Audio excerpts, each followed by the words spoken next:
तर देवी भगवतीच्या उपासनेला अनन्यसाधारण असं महत्त्व आहे, अतिशय महत्त्व आहे.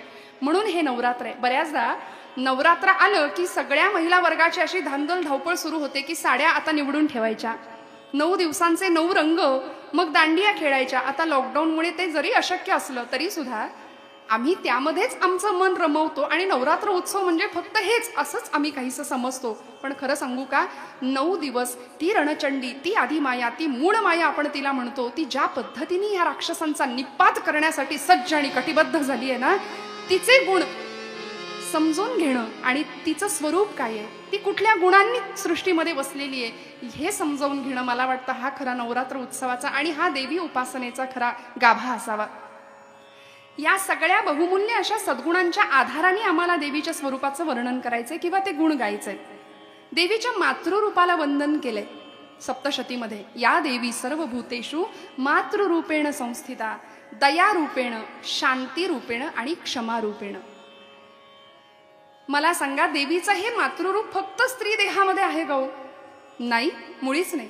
जन्मदात्री आई आहेच आहे, जिच्यापासून जिची नाळ जोडलेली आहे ती आई आहेच आहे. तिने जन्म दिला म्हणून भारतीय संस्कृतीने पहिला नमस्कार मातेला केला, मातृदेवो भव.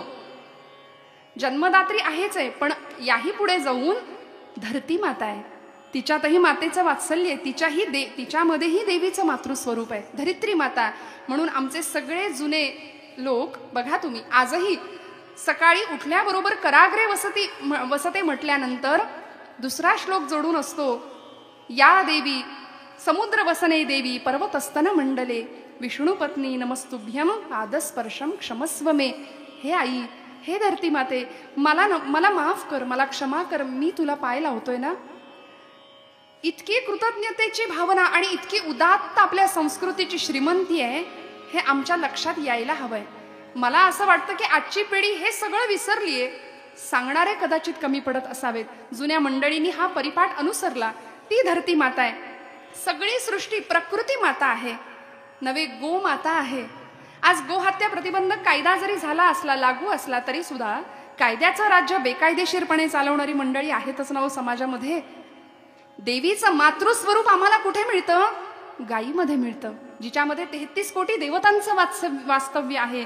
ती गोमाता, तिथे आम्हाला देवीचं मातृस्वरूप दिसतं, तिथे आम्हाला देवीचं क्षमारूप, शांतीरूप दिसतं. देवमाता आदिती, वेदमाता गायत्री. आणि म्हणून आपल्याकडे शास्त्रकारांनी 4 गकार सांगितलेत.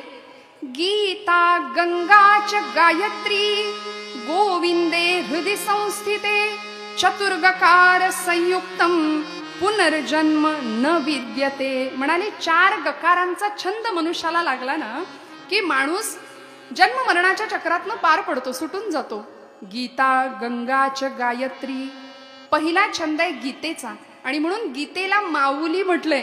काय गंमत आहे बघा, तिथेही मातेचं रूप आहे, आई रूप, वात्सल्य रूप. मातेचं रूप का आम्हाला भावतं, का आमच्या जवळचं वाटतं? कारण खरं सांगू का, कुठलंही बाळ बघा तुम्ही, आपल्या आईजवळ ते जितकं जास्त सुरक्षित असतं ना, तितकं ते कुठेच नसतं. त्याला स्वतःच्या आईजवळ जास्त सुरक्षितता वाटत असते. आणि म्हणून गीतेला माऊली म्हटलंय. आणि या गीतेबद्दल ज्यावेळी विनोबा भावेंची आई विनोबा भावेंना म्हणायच्या, विनू, अरे तू एवढा वेदांत शास्त्राचा अभ्यासक आहेस, वेदांत साहित्याचा अभ्यासक आहे, पण अरे ती भगवद्गीता संस्कृतात आहे रे विनू, मला कळत नाही ती गीता. तेव्हा विनोबा भावेंनी आपल्या आईसाठी गीताई लिहिली, श्रोते हो.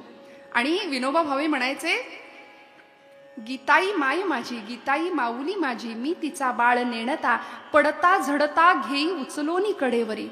इतकं मातृ स्वरूपाला आणि वात्सल्य स्वरूपाला या सगळ्याच लोकांनी अत्यंत महत्त्व दिलंय. म्हणून देवीचं हे मातृरूप आमच्या जास्त जवळचं आहे. म्हणून आज प्रथम दिवस आपण मातृरूपाला, तिच्या क्षमारूपाला, तिच्या दयारूपाला, तिच्या शांतीरूपाला आज आपल्याला वंदन करायचंय. आमची संस्कृती इतकी उदात्त आहे श्रोते हो, की आमच्याकडे नदीला सुद्धा आई म्हटलं जातं. काय गंमत आहे बघा. संथ वाहते कृष्णामाई, संथ वाहते कृष्णामाई, तीरावर या सुख दुःखांची जाणीव तिजला नाही. संथ वाहते कृष्णामाई. गंगा मैया, चार गकारांमधला मी जो गकार सांगतेय ना, ती गंगा मैया, ती कृष्णा मैया. नदीला माता म्हटलंय का माहितीये? कारण ती नदी आमच्या सगळ्यांची पापं धुवून टाकते. कितीही पातक जरी केली तरी नुसता गंगा नावाचा उच्चार केला ना तरी शास्त्र सांगतं गंगा गंगी ती यो ब्रयात योजनानाम शतैरपी. गंगेपासून हजारो किलोमीटर अंतरावर असलेल्या लोकांनी गंगा गंगा असा जप केला तरी तो पापातून मुक्त होतो.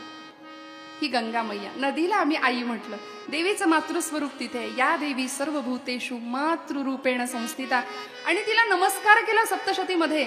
नमस्तस्यै एकदा नाही, नमस्तस्यै एक दोनदा नाही, नमस्तस्यै नमो नमः 3 वेळा वंदन केलं. किती शरण भाव आहे.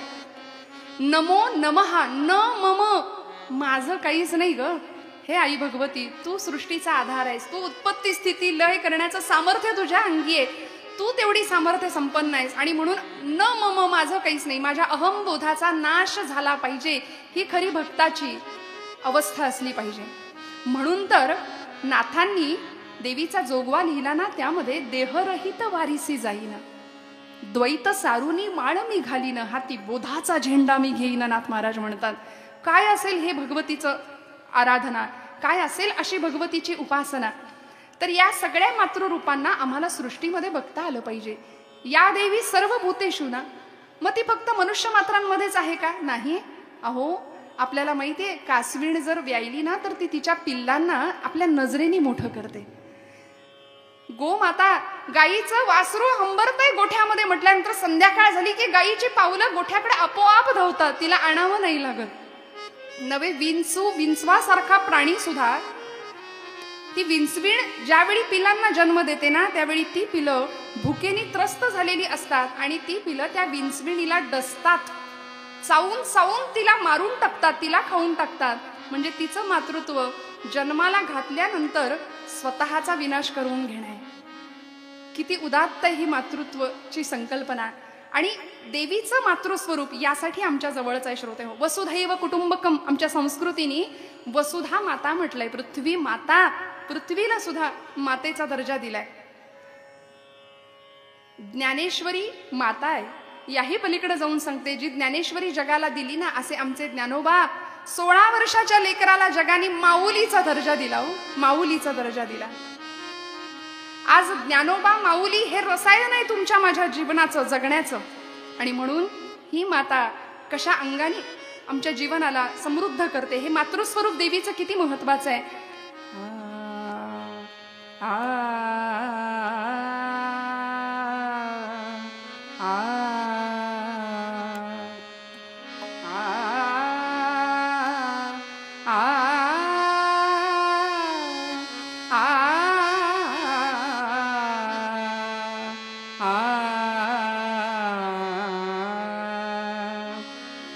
मातेश्वरी परमेश्वरी, मातेश्वरी परमेश्वरी, मातेश्वरी परमेश्वरी, मातेश्वरी.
असं हे देवीचं मातृरूप.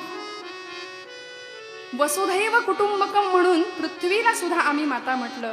आणि या पलीकडे जाऊन शास्त्र असं सांगतं, कुपुत्रो जायते क्वचिदपि कुमाता न भवती कदा. खरं सांगू का श्रोते हो, कुपुत्र असू शकतो पण माता आणि कु हे शब्द एकत्र येऊच शकत नाही. खरं सांगू, डोळे मिटून जी आपल्यावर प्रेम करते ना ती आपली मैत्रीण असते असं म्हणूया. डोळे मिटून जी प्रेम करते ती मैत्रीण. डोळे मिटलेत असं भासवून जी प्रेम करते ती प्रेयसी. डोळे वटारून जी प्रेम करते ती पत्नी. आणि यापुढे जाऊन डोळे मिटेपर्यंत जी प्रेम करते ना ती आई असते.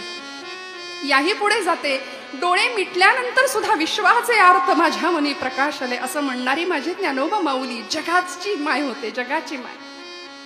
म्हणून माऊली म्हणून समाधीला मिठी मारणारी लोक आहेत आज संप्रदायामध्ये. आळंदीला गेल्यानंतर माझी माऊली म्हणून मिठी मारतात. ते देवीचं मातृस्वरूप आहे. म्हणजे फक्त देवीचं मातृस्वरूप हे फक्त स्त्री देहापुरतं नाहीये, ते पुरुष देहामध्ये सुद्धा आहे. आमचे प्रज्ञाचक्षू मधुराद्वैत संप्रदायाचे अध्वरी गुलाबराव महाराज यांनी सुद्धा स्वतःला ज्ञानेश कन्या म्हटलं, कृष्ण पत्नी म्हटलं. देवीचं मातृस्वरूप मला तिथेही दिसतं. पुरुष देह पण मातेचं अंतःकरण आहे. वात्सल्य भाव, वात्सल्य भाव. ज्ञानेश कन्या म्हणून अनुग्रह घेताना माऊलींनी स्वतःच्या मांडीवर घेतलं होतं गुलाबराव महाराजांना आणि स्वनामाचा मंत्र कर्णरेंद्र रंध्रामध्ये पेरला होता. स्वतःला कृष्ण पत्नी ज्ञानेश कन्या म्हणून घ्यायचंय. हे मातेचं रूप आहे. आता ही माता काळानुसार बदलली जरी असली पण खरं सांगू अंतःकरण बदलत नाही बरं आईचं. देवीचं मातृस्वरूप लाखो वर्षांपूर्वी, हजारो वर्षांपूर्वी, काही शेकडो वर्षांपूर्वी आई नऊवारीमध्ये असेल, मी असं म्हणेन. काही वर्षांपूर्वीची आई ही नऊवारीतली आम्हाला दिसली. त्यानंतर तिने कदाचित पोशाख बदलला असेल, काळानुसार ती सहावारीमध्ये आली असेल, पुढे ड्रेसमध्ये आली असेल. आताची आई कामधंद्यामुळे जीन्समध्ये फिरते. पण खरं सांगू का, तिच्यातलं वात्सल्य आम्ही नाकारू नाही शकत.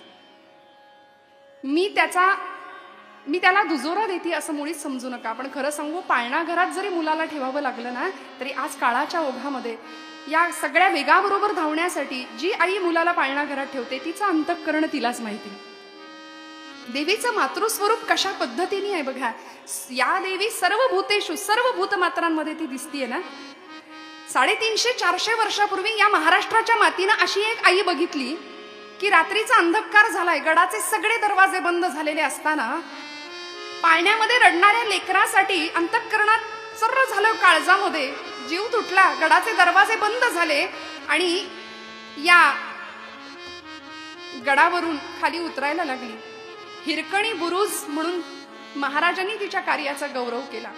हिरकणी बुरुज म्हणून त्या बुरुजाला नाव दिलं हिरकणी बुरुज. ही माता महाराष्ट्राने पाहिली 350 वर्षापूर्वी. मी म्हटलं मातृत्व निसर्गाने बहाल केलं असलं तरी सुद्धा थोडासा नाजूक विषय बोलते. विकृतीतनं निर्माण झालेलं जर मातृत्व असेल ना तर तिथे भगवतीचं वास्तव्य नाहीये. कारण अशी आज समाजामध्ये समाजाची मोठी शोकांतिका होऊन बसली. कारण स्त्री भ्रूण हत्येचा प्रश्न एवढा मोठा निर्माण होऊन बसला नव्हे. असं मातृत्व जर मिळालं असेल तर अशी बाळं कचराकुंडीमध्ये, उकिरड्यामध्ये आम्हाला दिसतात आणि अनेक अनाथ आश्रम त्यांना ती सांभाळतात.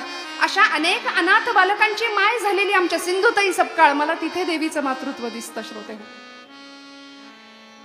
महाराष्ट्राचे मुख्यमंत्री आणि पुढे जाऊन 1962 सालच्या चीनच्या आक्रमणाच्या युद्धप्रसंगी पंडित नेहरूंचा रात्री फोन आला सह्याद्री पुत्राला, स्वर्गीय यशवंतराव चव्हाण. देशाच्या संरक्षण मंत्री पदाची धुरा सांभाळण्याकरता दिलं. या यशवंतरावांना यशवंताचा यशवंतराव होण्यामध्ये त्यांच्या आईचं फार मोठं सामर्थ्य आणि फार मोठा भाग आहे, वाटा आहे. विठामाता नाव त्यांचं. विठामाता यशवंताला म्हणायच्या, यशवंता यशवंत हो. वडिलांच्या पश्चात 4थ्या वर्षी असताना वडील निघून गेले, पण आईने अत्यंत काबाड कष्ट सोसून या मुलांना मोठं केलंय आणि एवढं मोठं बनवलंय. श्रोते हो, कर्मवीर भाऊराव पाटलांनी शिक्षणाचं काम एवढं मोठं केलं, अनेक ठिकाणी वसतिगृह स्थापन केली.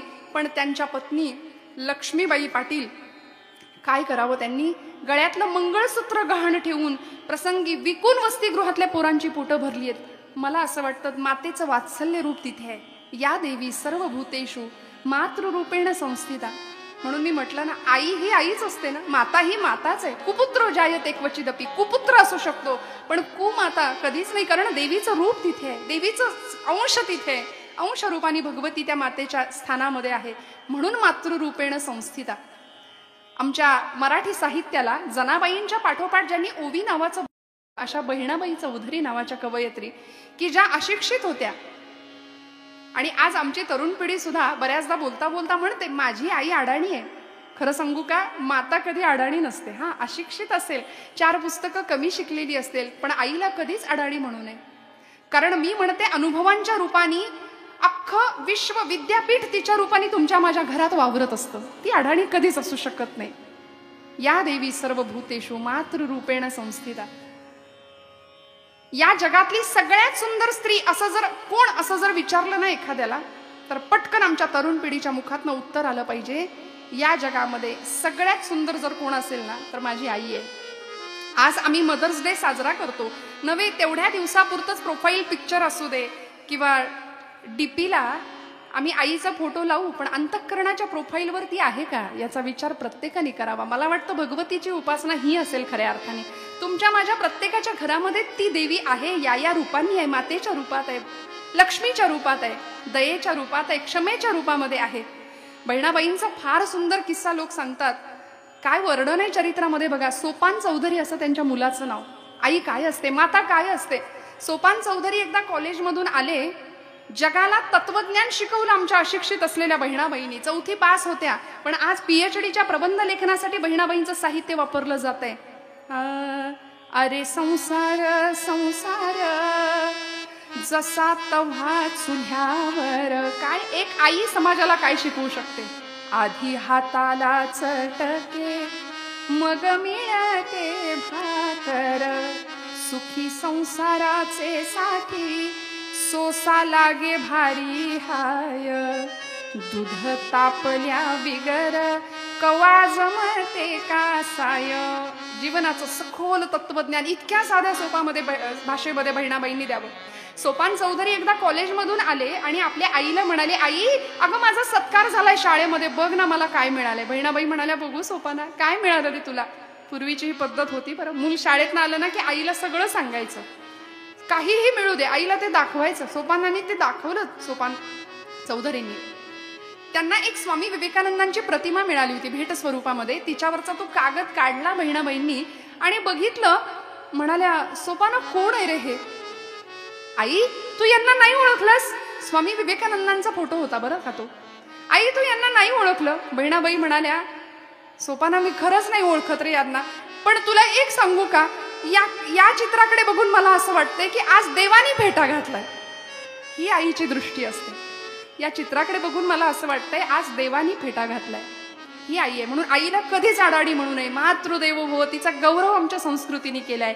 मातृरूपाने देवी स्वतः भगवती तुमच्या माझ्या घरामध्ये अंश रूपाने स्थित आहे. म्हणून तिची आराधना करणं हे खरं नवरात्र होईल. हे खरं नवरात्रीचा देवीच्या भगवतीचा जागर केल्यासारखं होईल. तात्याराव लहानेंची आई अंजनाबाई लहाने आपल्या मुलाला किडनीची गरज आहे म्हटल्यानंतर एका क्षणाचाही विचार न करता माझी किडनी द्या माझ्या तात्याला म्हणून देऊन रिकामी झाली. हो, हे आईचं रूप आहे. किती उदात्तता आहे, किती क्षमाशीलता आहे, किती दयाशीलता आहे. ती अंजनाबाई लहाने आणि त्रेतायुगामध्ये ती अंजना.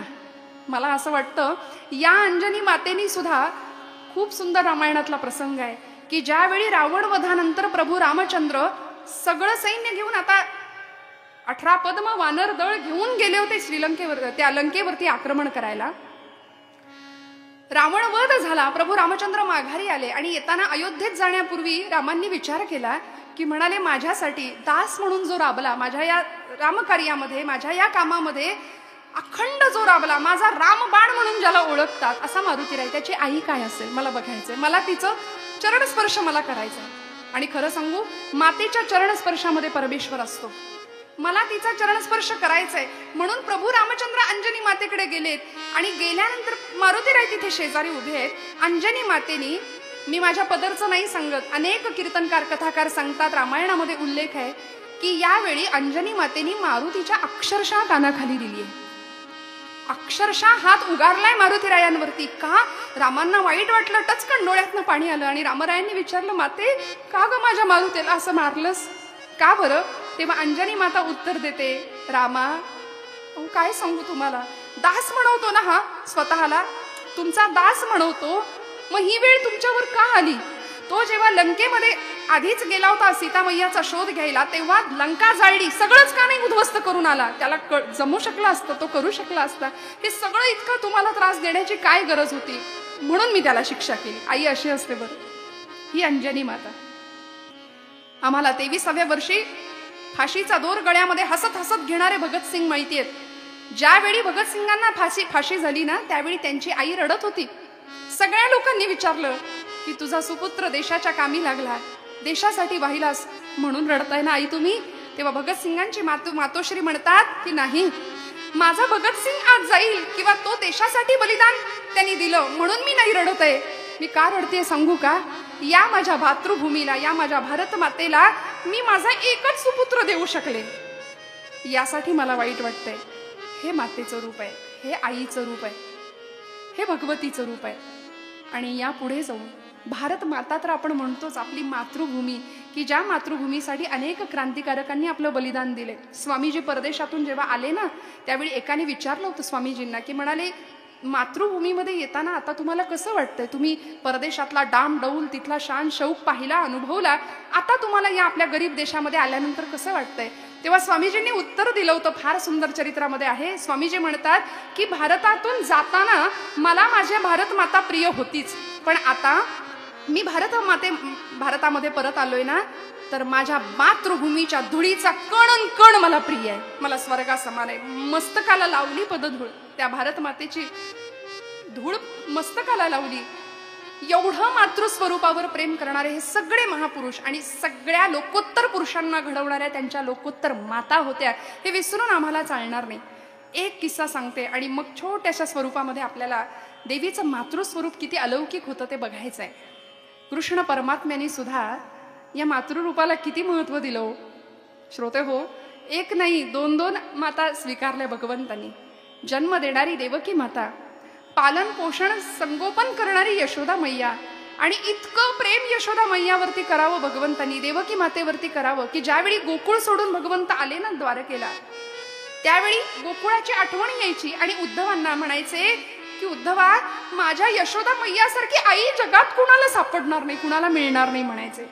भगवंतांनी सुद्धा या मातृरूपे म्हणजे त्या परब्रह्मानी खरं तर या मायेला सगळ्यासाठी आणलेलं आहे, आणि हिच्यावर या मातृस्वरूपावर देवाने किती प्रेम करावं आपल्या अवतारामध्ये, सगुण लीला कराव्या तिच्या बरोबर. ती हेच भगवंत कदाचित 2 माता, ते मातृत्व, ते वात्सल्य भगवंतांना ती भूक कमी पडली की काय, म्हणून ज्यावेळी कौरव पांडवांचं धर्मयुद्ध झालं कुरुक्षेत्रावरती, कौरवांचा नाश झाला आणि आता पांडवांचा एकमेव असलेला वंश तोही संपवून टाकायचा, या उद्देशाने अश्वत्थाम्यानी उत्तरेवरती सोडलेलं ब्रह्मास्त्र, या प्रसंगामध्ये ब्रह्मास्त्र उत्तरेच्या दिशेने येत आहे आणि उत्तरेने हात जोडून भगवंतांना करुणा भाकावी, कृष्णा सांभाळ, कृष्णा वाचव रे मला, वाचव. यावेळी भगवंतांनी काय बोलावं? कृष्ण परमात्म्यानी उत्तरेला या प्रसंगामध्ये असं सांगावं की उत्तरे, तू मला काय देशील? मी तुझ्या गर्भाचं रक्षण करतो, तू मला काय देशील? या प्रसंगामध्ये भगवान उत्तरेची चेष्टा करतायत. ब्रह्मास्त्र येत आहे उत्तरेच्या दिशेने आणि भगवंत तिची मस्करी करतायत, उत्तरे मला तू काय देशील? आणि खरं सांगू का, उत्तरा म्हणाली की देवा तू मागशील ते देईन. अरे काय प्रसंग आलाय माझ्यावरती, असं काय विचारतोस? तू मागशील ते मी द्यायला तयार आहे, पण सांभाळ भगवंता, सांभाळ.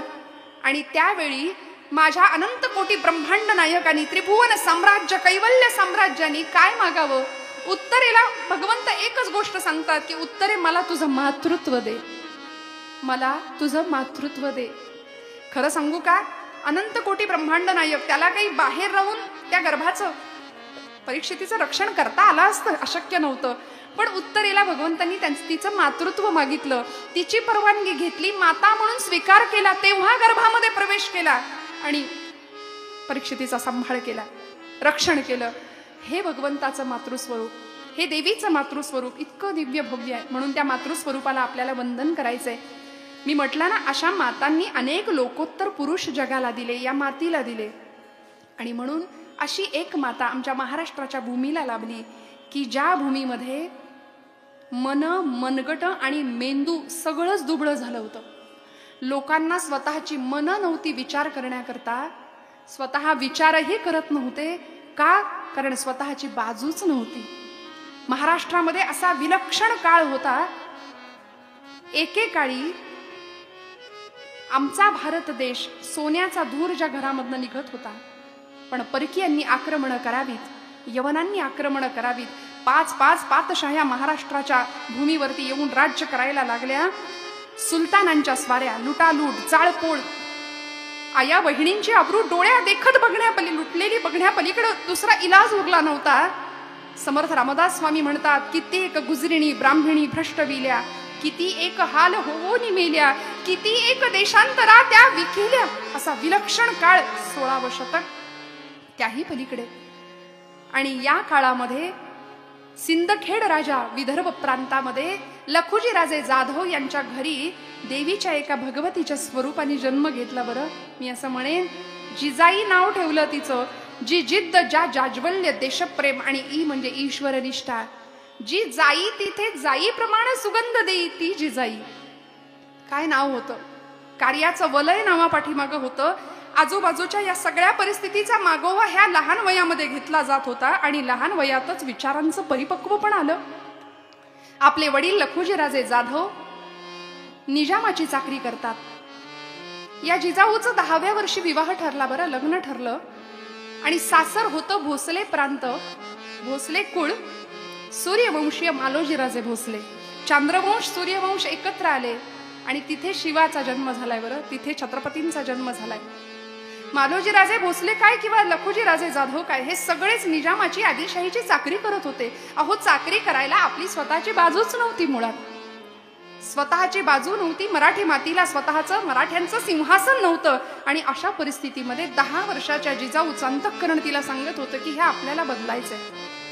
ज्यावेळी राजलक्ष्मीच्या पावलांनी जिजाऊ भोसल्यांच्या कुळामध्ये तिने प्रवेश केला ना, त्यावेळी माहेरच्या उंबरठ्यात होती. तोपर्यंत जरा बरं होतं. आता सासरी आली आणि सुलतानशाहीतले एक एक चाळे तिला रोज दिसायला लागले. रोज रोज अन्याय, अत्याचार, कत्तल, विटंबना, जाळपोळ, लुटालूट. अक्षरशः घरातल्या माणसांना, बायकांना ओढून ओढून बाहेर न्यायचे. डोळ्या देखत अब्रू लुटली जाण्यापलीकडे, बघण्यापलीकडे इलाज नव्हता. अशी विलक्षण परिस्थिती. आणि यावेळी जिजाऊनी मनात निश्चय केला की हे आपण बदलायचं. आणि म्हणून देवीकडे करुणा भाकायची, हे जगदंबे, माझ्या पोटी असा पुत्र दे की जो अन्यायाच्या, अनीतीच्या शृंखला तडातड तोडेल, महाराष्ट्रामध्ये न्यायाचं, नीतीचं साम्राज्य निर्माण करेल, या गुलामगिरीच्या शृंखलांचा भेद करेल. मला असा पुत्र दे जगदंबे. म्हणून आईकडे करुणा भाकावी. महाराष्ट्राच्या 3.5 शक्तिपीठांकडे सगळ्या साधू संतांनी साकडं घातलं होतं. ज्यावेळी शिवाई देवीच्या स्थानावर शिवनेरी किल्ल्यावर जिजाऊंचा मुक्काम होता, शहाजी राजांनी सुरक्षिततेसाठी त्यांना तिथे ठेवलं होतं, त्यावेळी सगळ्या महाराष्ट्राने साकडं घातलं होतं. जिजाऊंनी तर घातलंच होतं. 3.5 शक्तिपीठांकडे, कोल्हापूरची अंबाबाई असू दे, तुळजापूरची तुळजाभवानी असू दे, माहूरची रेणुका असू दे, वणीची सप्तशृंगी देवी माता असू दे, या सगळ्या 3.5 शक्तिपीठांकडे महाराष्ट्राने साकडं घातलं, गारहाणं घातलं. आई जगदंबे, बस हा अंधार, हा गुलामीचा अंधार, हा अन्यायाचा अंधार आता दूर झाला पाहिजे. आई दार उघड, दार उघड बये, दार उघड, दार उघड बया, आता दार उघड बया, दार उघड बया, आता दार उघड बया, दार उघड बया, आता दार उघड बया, दार उघड बया, आता दार उघड बया. आई जगदंबे उधव, सगळ्या महाराष्ट्राने तिचा जागर घातला. जिजाऊच्या पोटी कोण जन्माला येणार होतं? सगळे साधू संत ऋषी मुनी साकडं घालत होते शक्तिपीठांकडे. आई दार उघड, महाराष्ट्रातला हा अंधकार दूर झाला पाहिजे.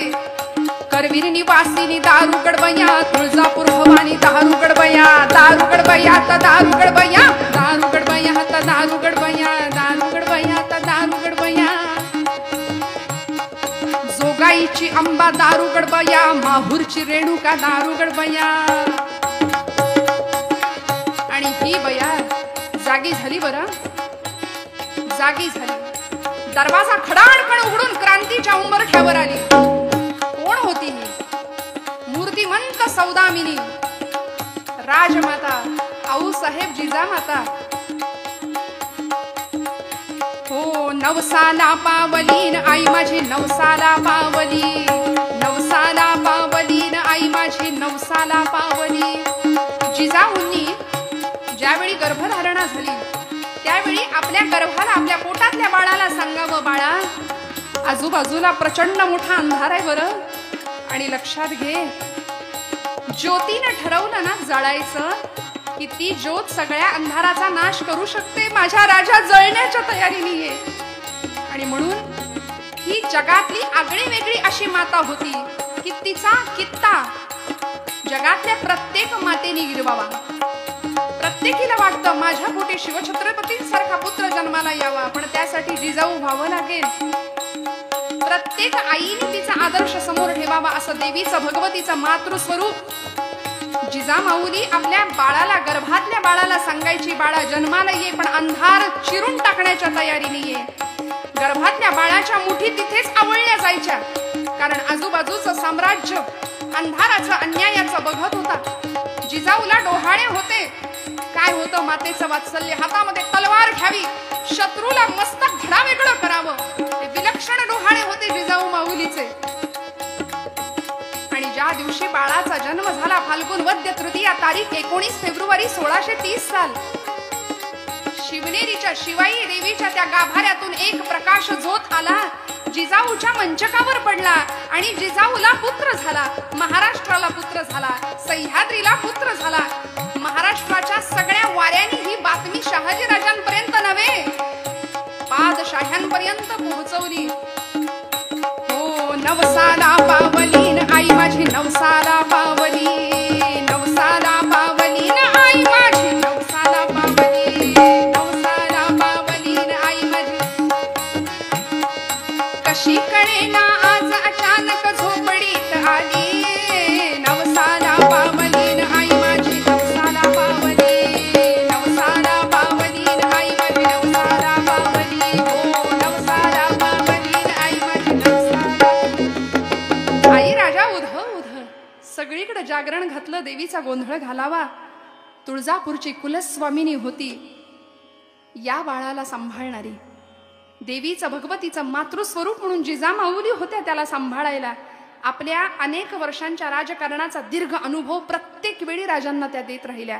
आणि खरं सांगू, ही माता फक्त अंगावरचं दूध पाजणारी माता नव्हती, तर ते बाळ जन्माला येण्याआधीच गर्भापासूनच त्याच्यावर संस्कार सुरू झाले होते. आणि त्या दुधाबरोबर उच्चतम नीतीचे, संस्कारांची मूल्य प्रदान करणारी ती माता होती. प्रत्येक जगातल्या मातेनी या माईलेकरांचा कित्ता गिरवावा, आदर्श घ्यावा. अशी आगळं वेगळं हे माईलेकराचं नातं जगाला ललामभूत ठरेल अशी ही माईलेकरं होती. जिजा मातोश्रीनी आपल्या या बाळाचा जन्म झाल्यानंतर तासन तास टक लावून बघावं.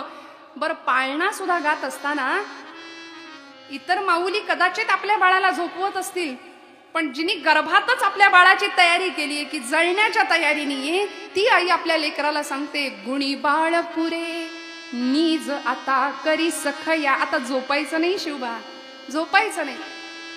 उठ रे उठ शिवराया, गुणी बाळ पुरे नीज आता करी सखया. उठ रे उठ शिवराया, तू खेळ असा खेळ खेळ जीवाचा, वीर श्री वीर रसाचा. बर का, समरात कधी पाठन दावी बेटा, करी सार्थ नाव मरहटा.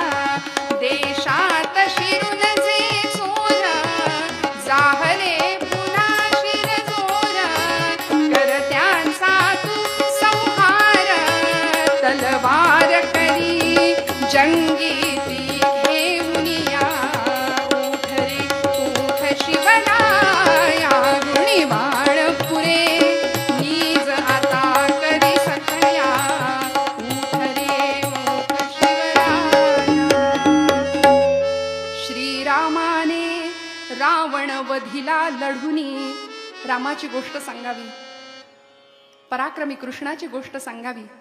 कीचकाची छाती फोडणारा पराक्रमी भीम समजावून सांगावा. या सगळ्या संस्कारांनी हे बाळ लहानाचं मोठं होतंय. आणि ज्यावेळी 32 वर्षाच्या जिजामाता आपल्या बाळाला घेऊन पुण्याच्या भूमीमध्ये येतात, त्यावेळी 5 वर्षांचे शिवबाराजे. काय संस्कार करावेत आईने, किती कठोर होतात या सगळ्या माता. मी सगळी उदाहरणं आतापर्यंत सांगितली ना. तू वाटेल तसा वाग, वाटेल ते कर, कुठेच कॉम्प्रोमाइज नाही, कुठेच नाही, तडजोड नाही. आईने किती कठोर व्हावं.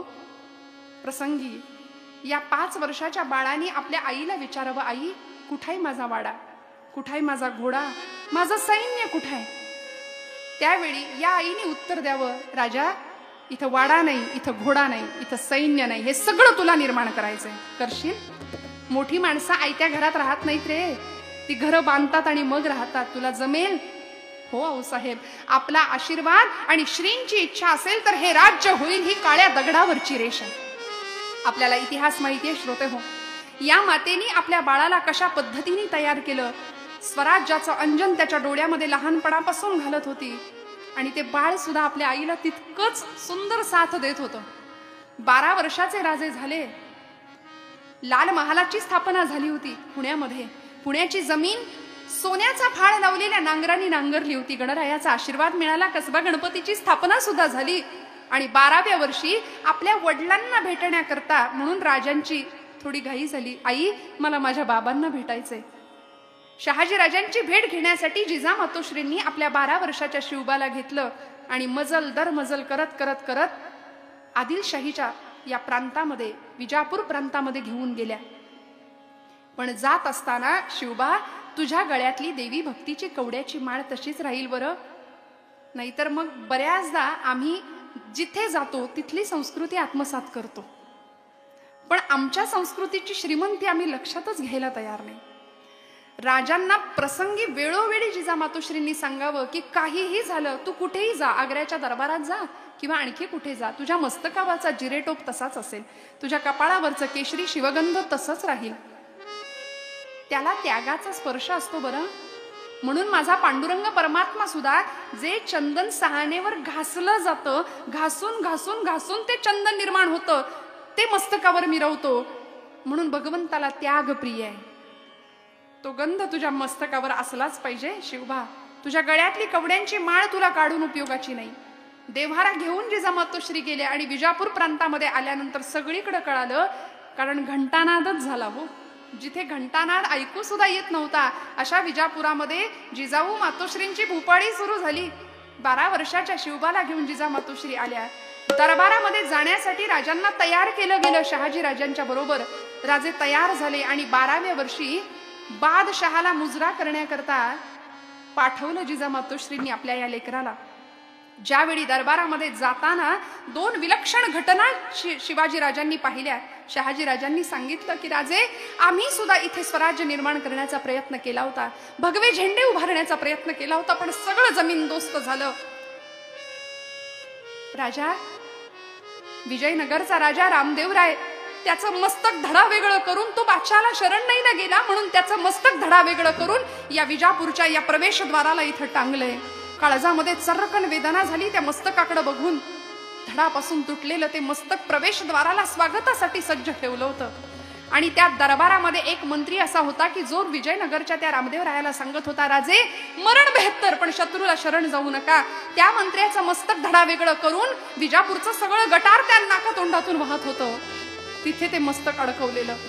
राजांनी हे सगळं बघितलं मात्र. आणि 12 वर्षाचे राजे, आपल्या आईचे संस्कार डोक्यामध्ये होते, त्यामुळे बादशाला मुजरा करायला जायची तयारी नाही. पण शहाजी राजांनी आग्रह केल्यामुळे जावं लागलं. आणि गेल्यानंतर आपण प्रसंग जाणता श्रोते हो की ज्या दरबारामध्ये खालची मान वर करण्याची कुणाची ताकद नव्हती, त्या दरबारामध्ये हा 12 वर्षाचा मुलगा छत्रपती शिवाजीराजे बादशहाला मुजरा कर म्हटल्यानंतर मुजऱ्याला हात पुढे नाही केला. बादशाह म्हणाला, रहना दो शहाजीराजे, बेटा घबरा गया होगा. एवढं ऐकलं मात्र आणि तळपायाची आग मस्तकापर्यंत गेली. आणि 12व्या वर्षी छत्रपती शिवाजीराजे कडाडले बादशाहच्या दरबारामध्ये, ए बादशाह, मी इथे कुणालाही घाबरलेलो नाहीये. एवढं ऐकलं मात्र शहाजी राजांनी पटकन शिवबांना आपल्या निवासस्थानी पाठवलं. आणि संध्याकाळी आल्यानंतर जिजाऊला म्हणाले, काय संस्कार केलेत, भर दरबारात माझा अपमान केलात, जिजा मातोश्रींनी उराशी कवटाळलं आपल्या शिवबाला आणि सांगितलं, शिवबा का नाही मुजरा केलास रे, का नाही मुजरा केलास? बादशाला मला सांग. आई मी का जाऊ ग, मी का या बादशाला मुजरा करू, मला सांग. तू मला आजपर्यंत सांगितलंस, तू मला रामाची गोष्ट सांगितलीस, कृष्णाची गोष्ट सांगितलीस. माझं शिर या लोकांपुढे नाही झुकणार आई. तू माझ्यामध्ये तो स्वाभिमान पेरलास, मी का मुजरा करू सांग. आई तुझं स्थान, माझ्या बाबांचं स्थान माझ्यासाठी एवढं मोठं आहे, आबासाहेबांचं स्थान एवढं मोठं आहे. तू सांग मला, मी यांच्या पुढे नाही माझी मान झुकवणार. तू सांग आई, तू सांग तुझ्या चरणावर ही कापून ठेवीन मान. तू सांग तुझ्या चरणावर ही कापून ठेवीन मान. गो ब्राह्मण यांच्या करता खडगावर झेलीन प्राण.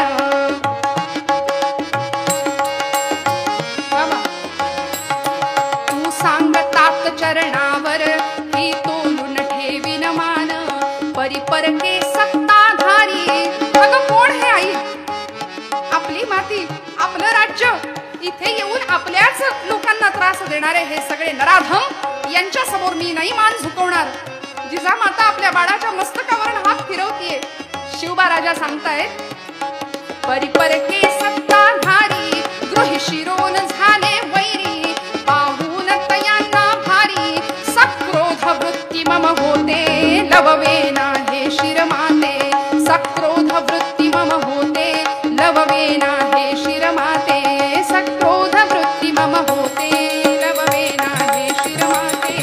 सक्रोध वृत्ती मम होते. लववेना हे शिरमाते.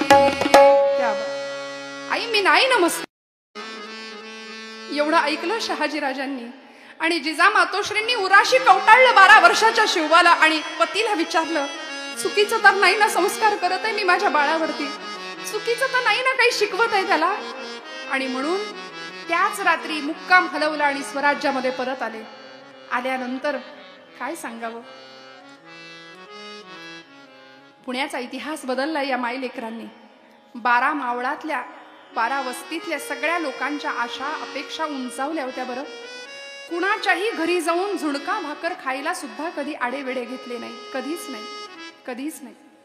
सगळ्यांना आपलं म्हणावं, जगाला आदर्श ठरावीत अशी ही मायलेकरं.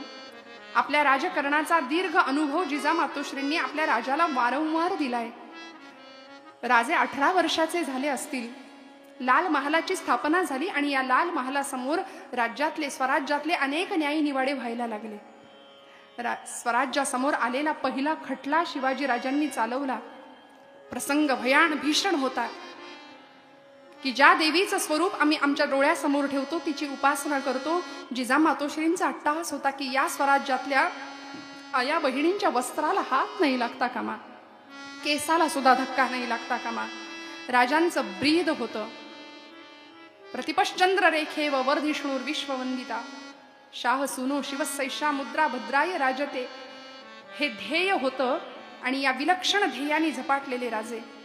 16व्या वर्षी तर स्वराज्याची शपथ झालीच. रायरेश्वरावरती शंभू महादेवाच्या पिंडीवर 150 मावळ्यांच्या धारोष्ण रक्ताचा अभिषेक झाला. अधिष्ठान होतं शंभू महादेव. हर हर महादेव अशी गर्जना करावी. जटाटवी गलज्जल प्रवाह पावित स्थले कले वलंब्य लंबितांबुजंग तुंग मालिकांग मड्ड मड्ड मड्ड मन्निनाद वड्ड मर्वयं चकार चंड तांडवं पनोतन शिव शिवम्. जटाकटाह संभ्रमं भ्रमन्निलिम्ब निर्झरी विलोलवीचि वल्लरी विराजमान मूर्धनि धगद् धगद् धगज्ज्वलल्ललाट पट्ट पावकी किशोर चंद्रशेखरे रति प्रतिक्षणं मम. धरेन्द्र नंदिनी विलास बंधु बंधुरस्फुरद्दिगंत संतति प्रमोदमान मानसे कृपा कटाक्ष धोरणे निरुद्ध दुर्धरापदि क्वचित् दिगंबरे मनो विनोद मेदु वस्तुनि. ओम नमः शिवाय, ओम नमः शिवाय. हर हर महादेव म्हणून गर्जना करावी. आऊसाहेबांनी स्वराज्याचा घाट घातला होता. दिव्य स्वप्न राजाच्या डोळ्यामध्ये पाहिलं होतं, ते साकार झालं आणि हे राज्य व्हावे ही तो श्रींची इच्छा या न्यायाने साकार झालं. स्वराज्याची प्रतिज्ञा झाली. स्वराज्य आकाराला आलं. 12 मावळ्यातल्या सगळ्यांच्या आशा अपेक्षा उंचावल्या आणि 18 वर्षाचे राजे झाले. स्वराज्यासमोर पहिला खटला चालला. काय होता प्रसंग? पुण्यापासून अगदी 18 कोसांच्या अंतरावर असलेलं रांझे नावाचं गाव आणि त्या गावामध्ये असा विलक्षण प्रसंग घडला श्रोते हो. एक दिवस छत्रपती शिवाजी राजे निघाले. 18 वर्षाचं वय आहे. काही मावळ्यांची तुकडी सोबत होतीच. घोड्यावर मांड घेतली आणि निघाले. निघता निघता निघता रांझे गावामध्ये प्रवेश केला आणि त्या गावच्या बाजूला गावामध्ये प्रवेश करताना शेत लागलं. भात शेती लागली. शेतामध्ये काम करणारी दुपारच्या वेळची ती माणसं हातातली सगळी कामं बाजूला ठेवली आणि तिथूनच मुजरा केला. राज राज जय भवानी, जय शंभू महादेव. तिथूनच मुजरा करावा. राजांनी हात उंचावून अभय मुद्रा द्यावी सगळ्यांना. आणि राजे गेले. शंभू महादेवाच्या मंदिरामध्ये नमस्कार केला. पटकन कुणीतरी घोंगडं आणलं. बसले राजे. पटकन कुणीतरी गुळ पाणी आणून दिलं. राजांनी प्राशन केलं. सगळ्यांचा निरोप घेतला. क्षेम कुशल विचारलं आणि निघाले. एवढ्यात पुन्हा मंद चालीने घोडे चालत होते गावातून बाहेर पडताना आणि गावाची वेस ओलांडली. भात शेती लागली. शेताची खाचरं लागली. बांध लागले आणि कानावर भीषण आवाज आला. राज वाईस थांबा, राज वाईस थांबा. असा आर्त आवाज कानावर पडला. घोड्याची मांड दाबली आणि पाय उतार झाले. अर्धचंद्राकार कड केलं सगळ्यांनी राजांच्या भोवती आणि एक 70 इकडं झुकलेला अत्यंत वयोवृद्ध असा एक इसम गृहस्थ पुढे आले. निढळावर हात ठेवला. वाकून वाकून राजांच्या जवळ आले आणि म्हणाले, राज अरे तुमच्यापैकी शिवबा राजा कोण आहे र? कुणीतरी सांगावं, बाबा तुम्ही ओळखत नाही का आमच्या राजाला? अहो हेच नवं का आमचं शिवबा राजे? राज जवळ गेले. अंगावरून मस्तकावरून हात फिरवला. म्हणाले, शाबास र माझ्या राजा, लय चांगलं राज्य करतोयस. आणि असं म्हणून तो हात हळूहळू राजांच्या कमरेला अडकवलेल्या तलवारीच्या मुठीकडे गेला. सरकन थोडीशी तलवार बाहेर सरकली म्यानातून आणि राजांची वज्रमुठ त्या हातावरती पडली. सगळ्यांनी आपापल्या तलवारी उपसल्या. त्या म्हाताऱ्याच्या पाठीला पोटाला लावल्या. अरे वा रे वा, आमच्या राजाच्या जीवावर उठतोस वय म्हणून असं उच्चार केल्याबरोबर गर्भगळीत झालेला तो म्हातारा मातीचं ढेकूळ जसं पाण्यात विरघळवणं तसा खाली बसला. डोळ्यातनं अश्रुधारा वाहतायत. शिवाजी राजांनी हात उंचावून सगळ्यांना बाजूला व्हायला सांगितलं आणि खांद्याला धरून त्या बाबांना उठवलं. बाबा काय आम्हाला मारायचा विचार होता? काय झालं? या आमच्या स्वराज्यामध्ये आमच्या मातोश्रींनी आम्हाला सांगितलंय की मंदिरातला देव, वेधशाळेतला वेद, वृद्धांचं जीवन, तरुणांचा पराक्रम, स्त्रीचं शील हे सगळंच चांगलं राहिलं पाहिजे. हा माझ्या आईचा माझ्यावरती असलेला संस्कार आहे. आणि आपल्या स्वराज्यामध्ये तुम्ही असे रडता? कुठला प्रसंग आलाय तुमच्यावर? काय झालंय बाबा सांगा. आणि त्या म्हाताऱ्याने कर्म कहाणी सांगायला सुरुवात केली. राजा माझं एक लेकरू होतं रे, अक्षय तुझ्यासारखंच. मला म्हणायचं शिवबा राजाच्या सैन्यात मला जायचंय. मी नको नको म्हणत असताना, पोरग नको म्हणत असताना मी त्याचं लग्न लावून दिलं. विवाह झाला. मुलगी घरामध्ये आणली. अगदी अगदी माझ्या मुलीसारखं मी तिला सांभाळलं. पण खरं सांगू का, आपला काळ हा असा आहे. अरे यापेक्षा मोगलाई तर लईच बरी होती. राजा संतापले. काय म्हणता मोगलाई बरी? काय झालंय सांगा. असा कुठला प्रसंग तुमच्यावरती आलाय? आणि त्या आजोबांनी सांगावं की माझी सून, माझी लेक म्हणून मी घरात आणली. गावच्या पाटलाची वाईट नजर तिच्यावर पडली आणि नको तो प्रसंग तिच्या बरोबर झालाय. राजा पोरीनं रातोरात पाण्याच्या डोहामध्ये आपला जीव गमावला. पोराला वेड लागण्याची पाळी आली. आणि काय अरे हा प्रसंग, म्हणून म्हटलं याच्यापेक्षा मोगलाई बरी. राजे संतापले. त्यांना उचलून लाल महालात आणलं आणि त्या खटल्याचा निवाडा सुरू केला. गावचा तो बाबाजी भिकाजी गुजर नावाचा पाटील, त्याला मुसक्या बांधून वाड्यावर आणलं गेलं. जिजामाता बसलेल्या. आऊसाहेबांकडे एक कटाक्ष टाकला. सिंहासनावर बसून राजांनी, आई स्वराज्यासमोर आलेला हा पहिला खटला आहे, तू करशील का ग याचा निवाडा? जिजा मातोश्रींनी डोळ्यांनीच सांगितलं, राजा या खटल्याचा निकाल तू करायचायस. या खटल्याचा निकाल तू करायचाय. मला बघायचंय मी काय करू सांगशील? आईने एकच सांगावं, या देवी सर्व भूतेषु मातृरूपेण संस्थिता. का तिला वंदन करायचं माहितीये? कारण जिजामातोश्री ही राष्ट्रमाता होती. एका नाही, दोन दोन लोकोत्तर वीर पुरुषांना तिने घडवलंय. एक छत्रपती शिवाजीराजे, ज्यांनी धर्मासाठी कसं जगावं हे शिकवलं आणि धर्मासाठी कसं मरावं हे शिकवणारे छत्रपती संभाजीराजे. दोन लोकोत्तर पुरुष या माऊलीने घडवलेत.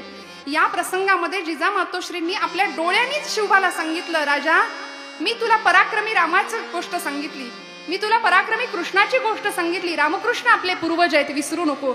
रामानी रावणाशी जो व्यवहार केला ना, कृष्णाने कंसाशी जो व्यवहार केला ना, तो व्यवहार तू या नराधमाशी करावास. बस पाटलाला आणलं होतं समोर. पाटील गयामया करत होता, दयेची भीक मागत होता, याचना करत होता. आणि राजांनी आपल्या आईचा एवढा आदेश ऐकला, बस नजरेने फक्त सांगितलं होतं. आणि राजांनी फरमान सुनावलं शिक्षेचं. संध्याकाळच्या तासाचे टोल पडण्याच्या आत या पाटलाच्या देहाचा चौरंग करा अशी शिक्षा फरमावली. पाटलाचे दोन्ही हात आणि दोन्ही पाय कापून टाका. आणि खरंच भैरोजी चोर नावाचा 1.25 हात लांबीची समशेर हातामध्ये घेऊन आला होता. संध्याकाळच्या तासाचे टोल पडण्याच्या आत या भैरोजी चोरांनी सपासप समशेरीचे घाव घातले आणि रक्ताच्या थारोळ्यामध्ये पाठ पडलेला, निचेष्ट पडलेला पाटील, त्याची ती अवस्था बघितली. सगळ्यांना थरकाप सुटावा असा प्रसंग. काय निवाडा होता स्वराज्यासमोर आलेला, काय खटला होता आणि त्या खटल्याचा निकाल काय दिला होता राजांनी, याचं कारण आमच्या आऊसाहेब होत्या. 18व्या वर्षी राजाला ही न्यायदृष्टी माझ्या आऊसाहेबांनी दिली आहे, माझ्या मातेने दिली आहे. म्हणून मी थोडं धाडसी विधान करेन की माझ्या जिजामातोश्री देवीचं मातृस्वरूप जर इतिहासाच्या कालपटावर आलं नसतं ना, तर कदाचित शिवाजी राजाचं घडणं झालं नसतं. कारण शिवाजी काही आकाशातून आले आणि जमिनीवर पराक्रम गाजवला असं तर काही घडलं नाही.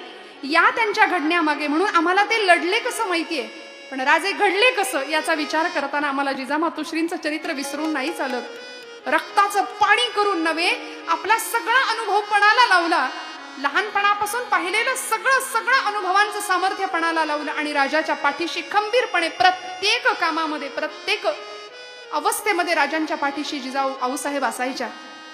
हा प्रसंग झाला. राजांनी शिक्षेचं फरमान तो सुनावलं. पाटलाला शिक्षाही झाली, त्या आजोबांना न्याय मिळाला. मुलीचा गेलेला जीव मात्र परत नाही आला. पण यानंतर या मातेने आपल्या बाळाला विचारलं होतं, राजा मी असं म्हटलं होतं की रामानी रावणाशी जो व्यवहार केला, तो व्यवहार तू याच्याशी कर, मी देहदंडाची शिक्षा दे असं तुला सांगितलं होतं. पण राजा तू याचा देहदंड न देता तू याला जिवंत ठेवलंस का बरं, मला सांगशील? त्यावेळी छत्रपती शिवाजीराजे असं सांगतायत की आऊसाहेब, आपण मला सांगितलं याला देहदंड द्या, पण खरं सांगू आई, आऊसाहेब मी जर याला मारून टाकलं असतं ना, तर याच्याबरोबर यांनी केलेलं पाप सुद्धा लोक विसरून गेले असते काळाच्या ओघामध्ये. आज पाटील इच्छा असून जगू शकत नाही आणि इच्छा असून मरू शकत नाही. नाईलाजाने त्याला जगावं लागणार आहे. आणि जोपर्यंत हा पाटील जिवंत आहे ना, तोपर्यंत या देशामधल्या, या महाराष्ट्रातल्या प्रत्येक दुर्योधनाला कळेल की खबरदार, पुन्हा जर आपल्या घरच्या आई बहिणींच्या पदराला हात घालाल ना, तर तुमची ही अवस्था करणारा शिवाचा अंश आता जन्माला आलाय. म्हणून आई तू रागावलीस का ग? आऊसाहेब तुम्ही रागावलात का आमच्यावरती? हात जोडले. नाही रे राजा, नाही, उलट मी धन्य आहे की असा पुत्र माझ्या पोटी जगदंबेने दिलाय. म्हणून राजांनी आई साहेबांचं पादसंवहन केलं, नमस्कार केला, चरणस्पर्श केला आणि आयुष्यातला, जीवनातला सगळ्यात पहिला आणि मोठा अभिषेक आऊसाहेबांच्या डोळ्यातनं छत्रपतींच्या डोक्यावर गळत होता, अभिषेक होत होता. आऊसाहेबांच्या डोळ्यातले अश्रू बघून राजा म्हणतात की आई, तुमच्या डोळ्यात पाणी का? सीतेचा एक अश्रू रावणाच्या दारात पडला, रावणाचा निर्वंश झाला. द्रौपदीचा एक अश्रू कौरवांच्या सभेत पडला, कौरवांचा निर्वंश झाला. या महाराष्ट्राच्या भाग्याला आपल्या अश्रूंची ताकद मोजण्याची किंमत नाहीये. ताकद मोजण्याची पात्रता या महाराष्ट्राच्या भाग्याची नाहीये. पण अक्षरशः आनंदाश्रूंचा अभिषेक राजाच्या मस्तकावर या क्षणामध्ये झाला. मग त्यानंतर अनेक प्रसंगांना राजाला सामोरं जावं लागलं. स्वराज्याचा घाट घातला जात होता, आऊसाहेब पाठीशी होत्याच, पण मग अफजल खान राजा स्वराज्यावर चालून आला.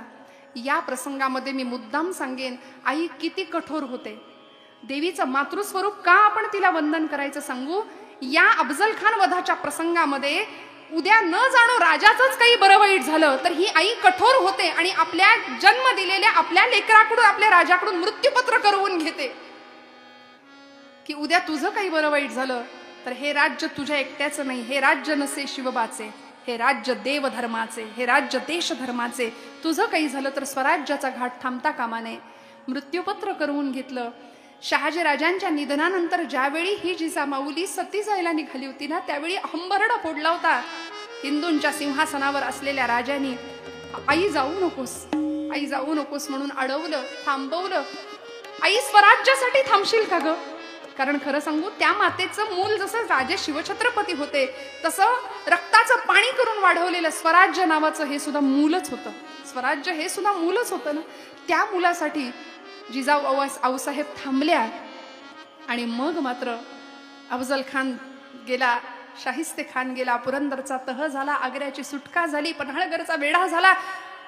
सगळे पराक्रम राजांचे आपले डोळे भरून या आईने पाहिले. आणि 6 जून 1674 रोजी रायगडावर 32 मण सोन्याचं सिंहासन सजलेलं सुद्धा या माऊलीने पाहिलं. लेकरू जन्माला येण्याआधीपासून गर्भात जी स्वप्न पाहिली होती ती सगळी साकार केली लेकराच्या मार्फत. हे मातेचं जाज्वल्य आणि जिवंत स्वरूप आहे. म्हणून ही राष्ट्रमाता आहे. 32 मण सोन्याचं सिंहासन रायगडावर सजलं. एक एक एक पावलं टाकत राजे सिंहासनावर जाऊन बसले. तत्पूर्वी आपल्या आईचा आशीर्वाद घेतला. आणि यावेळी राजाला सिंहासनावर बसलेलं डोळे भरून आऊसाहेबांनी पाहिलं. आणि त्यानंतर बरोबर 12व्या दिवशी म्हणजे राज्याभिषेक 6 जून 1674चा आणि त्यानंतर 12व्या दिवशी पाचाडच्या वाड्यावरती आऊसाहेबांनी आपला प्राण सोडलाय. जीवनाचा कृतार्थ शेवट अनुभवला. ठरवलेलं सगळं ध्येय साध्य आणि सिद्ध करून दाखवलं. आपल्या राजाला ज्या पद्धतीने लहानाचं मोठं केलं, वाढवलं, घडवलं आणि महाराष्ट्राच्या समोर एक असा दैदिप्यमान इतिहास आऊसाहेबांनी ठेवला की मातेनं मुलाला कसं घडवावं, मुलावर कशा पद्धतीचे संस्कार करावेत आणि त्या मुलांनी आईच्या संस्कारांना कशा पद्धतीने साथ द्यावी, जगाला ललामभूत ठरेल असं हे चरित्र. म्हणून या प्रसंगाने आज ललिता पंचमीच्या दिवशी देवीच्या या मातृस्वरूपाला आपण सगळ्यांनी वंदन करायचंय. सप्तशतीतल्या या श्लोकाचा उद्घोष करूया. ही देवी मी म्हटलं दयाशील आहे, क्षमाशील आहे, शांतीशील आहे, मातृरूप आहे तिचं. या रूपाला आपण या निमित्ताने वंदन करूया आणि आजच्या सेवेला विराम देऊया.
भगवती जगदंबा माता की जय.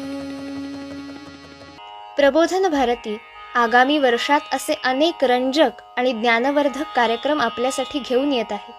ते पाहण्यासाठी प्रबोधन भारती या यूट्यूब चॅनलला सबस्क्राईब करा आणि फेसबुक पेजला लाईक करायला विसरू नका. अशा कार्यक्रमांना आर्थिक सहकार्य करायचं असल्यास संपर्क करा 9762027779 9762973973. कीर्तन प्रशिक्षण वर्ग, नारदीय आणि वारकरी कीर्तन तसेच कीर्तनोपयोगी संगीताचे प्रशिक्षण वर्ग प्रबोधन भारती संस्थेतर्फे यशस्वीपणे घेतले जात आहेत. यासाठी इच्छुकांनी त्वरित संपर्क साधावा. प्रबोधन भारती 9762 02 77 79 9762 973 973.